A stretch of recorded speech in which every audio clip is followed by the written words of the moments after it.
Hey, good morning, everyone. It is time, yes, for your favorite social media show. It is After 9 here on Facebook Live on the AM800 and the Morning Drive page, and on YouTube's Morning Drive page. That would be Lisa. That would be Lisa. Yes. Got to go opposite right there. Right. There's Lisa. Okay. Yes. How are you doing? Yeah, so far so good. We had a busy show today talking about the inauguration. We talked about Donald Trump leaving the White House. We talked about COVID, of course, our daily topic. And we talked about Kelly's birthday gift that I got her. I guess Dan McDonald's talking about it right now on his show, getting some texts about it too. Is he really? That's awesome. It's turning into like an all-day topic. Here it is, by the way. I showed you earlier, but for the viewing audience now, here it is. Oh, yep. The Lux Bidet, the Neo 120. Oh, this is the top of the line right here. And for those who didn't hear, this was something you've been wanting for a while. Yeah, I've been thinking about it. You're obsessive about it. And then when you didn't get one for Christmas, you were a little disappointed. And so you bought one for Kelly for her birthday. I mentioned it again a few weeks ago. And yeah, we should surely get one of those. She goes, yeah, I think we should get one. Yeah, but that's like, let's buy a shovel so we can shovel the snow. It's like, you buy it for the house. You don't buy it for her birthday. Like getting somebody a snowblower, perhaps, or something like that. Which I did get for Craig for Christmas. And I don't think he'll ever use it because I don't think we'll ever get enough snow ever again. Ever again. We're all done with the snow. Yeah, maybe. Barbie, just to get to this, big shout out, please, for my dad, Cecil Lambier. He is 84 today. Good man. Good man. Happy birthday. Yeah, there you go. Cecil. Brenda knows him too. Uncle Cease. I think I had a teacher once. His name was Cecil C. Southward. No way. Mr. Southward. Cecil C. Southward. Yeah. What a great name. Yeah. And you had to say it like that. Yeah. You had to say the sure. C. Yeah, for sure. Okay, so yeah, the bidet topic was pretty big on the show this morning. If you missed it between 5 and 9, that I did get Kelly this bidet for her birthday yesterday, along with other presents, I must say. There were other things involved, not just the bidet. So I'm going to hook this thing up today. I'm going to try to hook it up. It's just like an attachment that goes on your existing toilet. It's not like a separate one, like the real ones in Europe. And see how this works. Do I have to let her take the first spin? I don't know. I'm surprised, to be honest, how many people have or want bidets, judging from the number of texts that we received this morning. Unbelievable. I had no idea. It really is. I think we talked about this. I don't know if you were here or not. It was when you were off during the holidays about the bidet.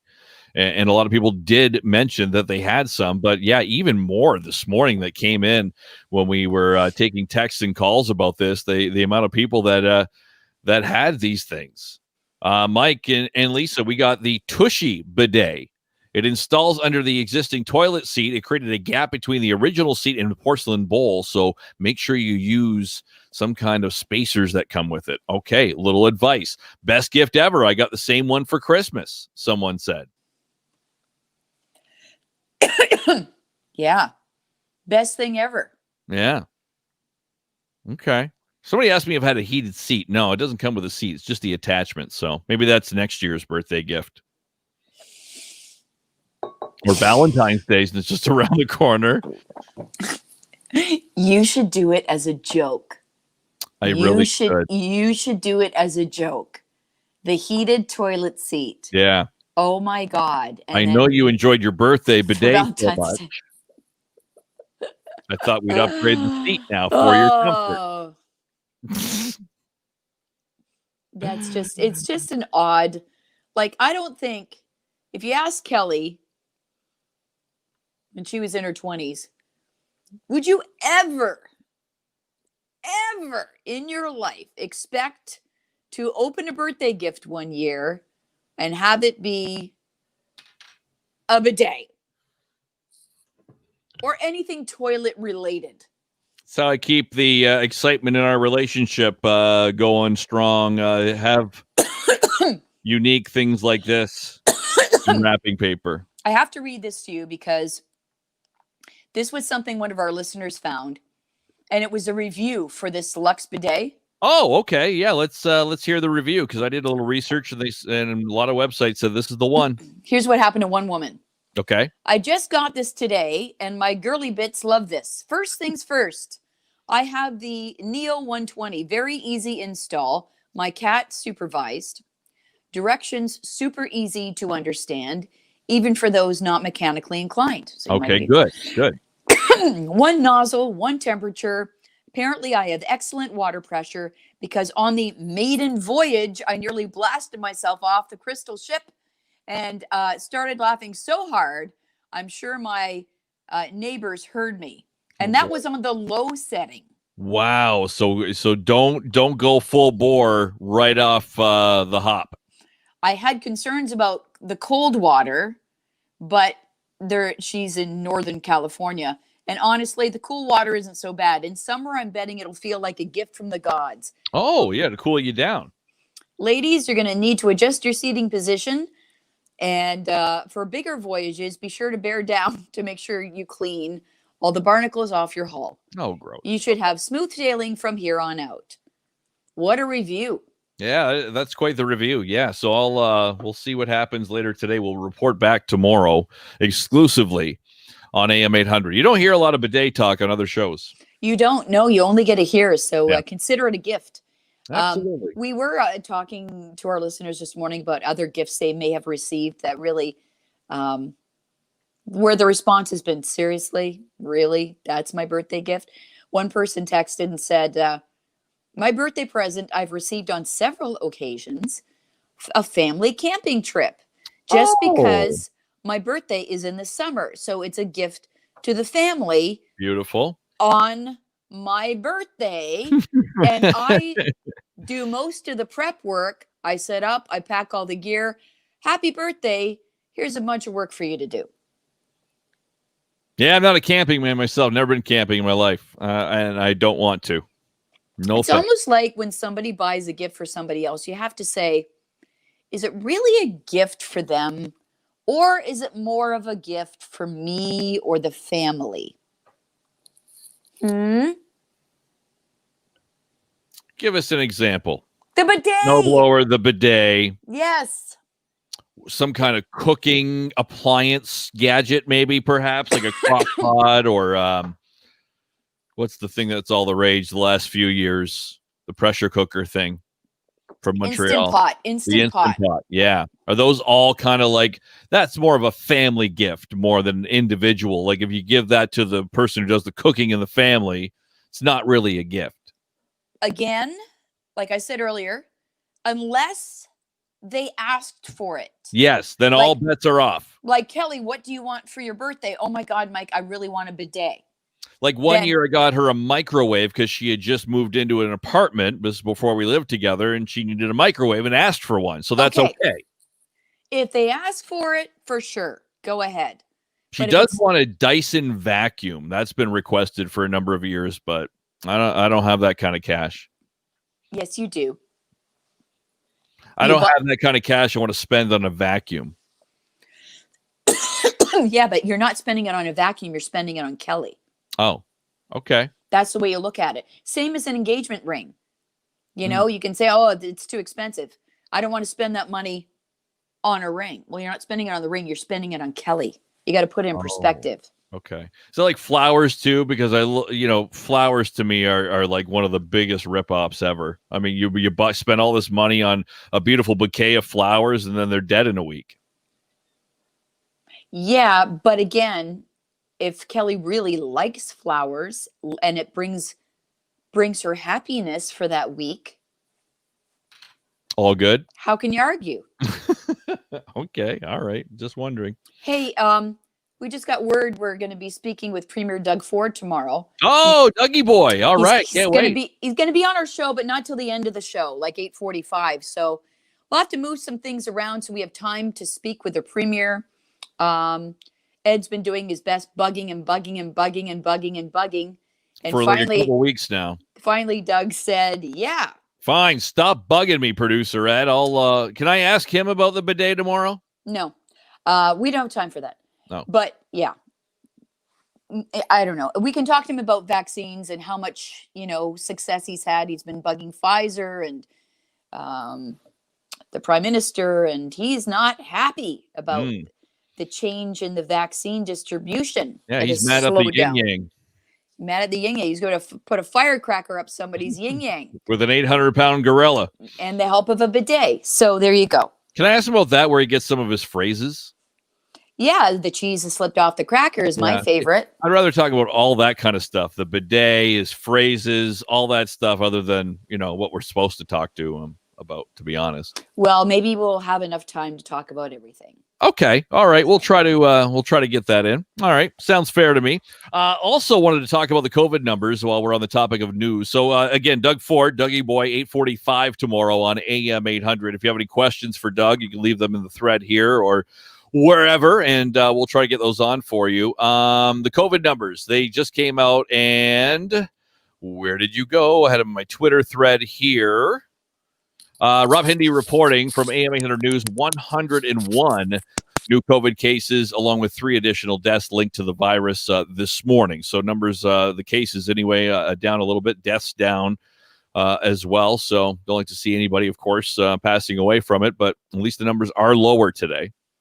That's good. I'm happy with those. We'll see how consistent they are, right, over the next little while.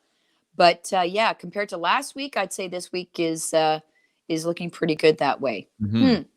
Hey, the other thing we talked about on the show today was the big question: can money buy happiness? Can it? And as much as we want to say no, sorry, truth is yes. Yeah. It is. Always thought so. Yep. Look at those rich people. Look how happy they are. Well, let's not kid ourselves. Rich people have their issues too. Well, we know they do. We know they do. Like, and I think, for some, it's like the more money they have, the more they spend, and they're always perhaps going to have money issues. But this study said, yes, money actually can buy happiness, despite what people say. And there might not be an upper limit. You remember that study years ago in 2010? And it said that money does make us happier, but only up to $75,000 a year. Remember? Yeah, that was the magical number to take care of yourself, a few extras, maybe a couple trips a year, all that stuff. That's right. Food, roof over your head, and it gets you the necessities that you need. And after that, if you make over $75,000, it won't make a difference in your happiness. And I think people were like, oh, well, that's actually pretty good news. Well, that all fell apart with this new study. They say, yeah, they track people's happiness. Where'd you go? Oh, man. He's gone. He gone. Oh, he's coming back. Well, let me finish the story. They didn't see any. Anyway, yes, they didn't see any kind of plateau in this happiness app. So basically, they found that, yes, $20 means more to somebody who makes $25,000 a year than someone who makes $100,000 a year. But if your income doubles, you see a boost in happiness regardless of how much you were making before. Makes sense. So more money equals more control over your life. Yeah, more freedom, more control, all that stuff, right? You don't have to worry as much about whatever, might happen to your job or whatever it might be. So, but they do say that equating more money to more success isn't a good idea. And those people out there who think being rich makes you successful are less happy overall because they're never satisfied with their level of success. Yeah, they're like the top of the top, and it's like an ego thing. Like I'm, Elon Musk. I want to be the richest man in the world, not the second richest man in the world.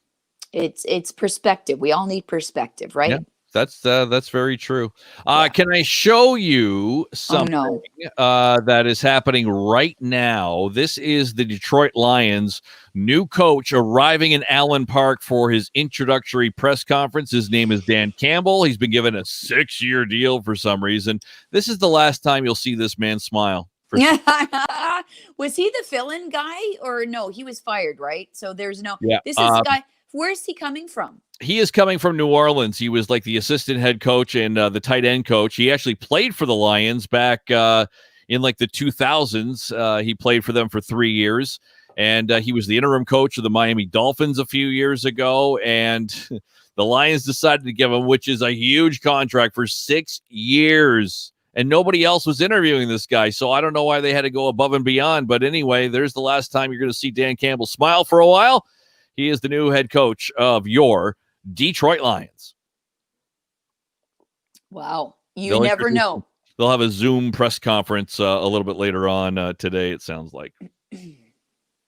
How much would a guy like that get paid? And is he happy? Looked happy in that photo. He's like, I can't believe this stupid team gave me a 6-year contract. He'll probably get a couple million a year,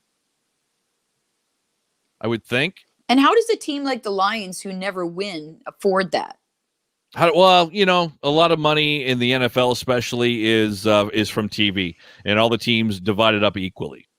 So it's like, okay, Fox gave us $1 billion to broadcast the games. We divide that by 30. Everybody gets their share. So it doesn't matter, right? And people, Lions fans are beyond loyal, maybe stupid, and sell out Ford Field every Sunday. So that's not an issue either. Wow. Maybe this is the one, Lisa. Maybe this is the guy to turn it around. Well, you know, I don't know a whole lot about the Lions and football, but it would seem to me that the common denominator for all of the losing are the owners. So the owners should sell the team for the good of the team and give it a fresh start. Yes. They have not won at all, basically, since the Ford family bought the team back in the 50s. It's been downhill ever since. So there you go. Since the 50s. Wow. Yeah, they've won one playoff game since 1956. That is hard to do. That's insane. How are they even surviving? Like, how are they even still a team? Some loyal fans like me, like, look right on my wall in front of me here. You know, Aaron says, "Don't call us stupid." Well, I'm one of you. I got my Lions thing right here hanging on my wall in front of me every morning. Wow. So it's the way it is. The way it is. Okay, so we'll see what Dan Campbell has to say about how he's going to turn around the Lions coming up later on today, and Steve Bell will have details on that. Now, have you heard of the Beast, Lisa? One more thing before we take off for the day. Are we still talking about the bidet? We are not talking about the bidet, but the Beast would be an awesome name for a bidet, wouldn't it? I'd be afraid. Hook the Beast up and feel the power. No, the Beast is the nickname given to the presidential limousine that we see all the presidents ride in. And oh, really? It gets upgraded every few years. It's the Beast because this thing is like beyond armored car. It's like just, beyond anything that you will ever see. So they call the Secret Service operates out of this, and there's a bunch of them. There's a few different versions, and it has the Cadillac symbol on the front, but it's not actually a Cadillac. It's actually built on this like heavy-duty commercial truck chassis, and it goes everywhere the president goes. This thing weighs a ton, but they load it on Air Force One, and if like the president's going to Italy, if the president's going to France, China, wherever, the Beast goes too. I saw the Secret Service running and walking quickly beside it yesterday. Yeah, I feel bad for those guys. They're always walking beside it. There's like 3 on each side. Like, could we put like a little, I don't know, something attached to it so they could just ride, like stand on something? Yes. In their suit? I would agree. Yes, and uncomfortable shoes. I checked that out. I'm like, they have dress shoes on and ties and jackets and. I wonder if they're secret dress shoes, like they're black shoes, but they're really like running shoes. Because like at a moment's notice, they would have to run. You can't run in loafers. I bet they can. So this is probably not a better armored vehicle with windows on the planet. They call this thing the Beast. Armor plated, said to be 8 inches thick. The armor around it, the doors weigh as much as those on a Boeing 757 aircraft. The 5-inch thick bulletproof windows containing at least 5 layers to put a damper on any effort that a bullet would go in there. Well equipped. If you open the trunk, you'll find everything from firefighting equipment, oxygen tanks, a thing of the president's blood if he loses blood and they have to give him one. No way. Yes, Really? they keep it in like a refrigerator back there. Tear gas canisters, shotguns, grenade launchers are all in this thing. No way. And they said really the big change happened going to a vehicle like this when JFK got shot famously in Dallas and he was riding in a convertible limousine. Yeah. And they said, no more of that, right? No Too more. much of an open target. Hold 7, so you can have 7 people in there. Runs on diesel. The Beast. The Beast. Yeah. So I like it. The Beast is on the warpath with Joe Biden now. And Trump handed the keys over, maybe left them on the counter at the White House with a note. With the nuclear codes. Yeah, nuclear codes, and hey, needs gas. They had Trump like the Trump leaving the low fuel light on for Joe Biden. probably. They had the exchange of nuclear codes yesterday. They showed the big duffel bag, the big briefcase with the nuclear codes, and apparently at noon, the codes that Donald Trump were in possession of expired, and the new codes for Joe Biden were put in place. Is that what happened? Okay, that makes sense. Okay, because Trump could have written them down or took a selfie with one or something like that. Okay, yeah, that makes sense. They reprogrammed because I saw him like being, transferred. Or I'm like, well, where are they taking him? He's got the same office. They should be in there. But yeah, makes sense. New code. But they carry that. Much like the Beast, they carry that briefcase everywhere the president goes. Everywhere. Crazy. Yeah. So much Can't we put don't it on know. disc? Can we put it on a USB so I can just put it in my pocket, or something? Do we really have to carry these cases around? And then you forget about it. You put it in the wash, and then, you lose it in the dryer. Joe ruined the codes again. Can we get some new ones? Yeah, all the ink's like running from it. Yeah, it'd be terrible. And all of a sudden, you just got to launch one. That's a 6 or an 8.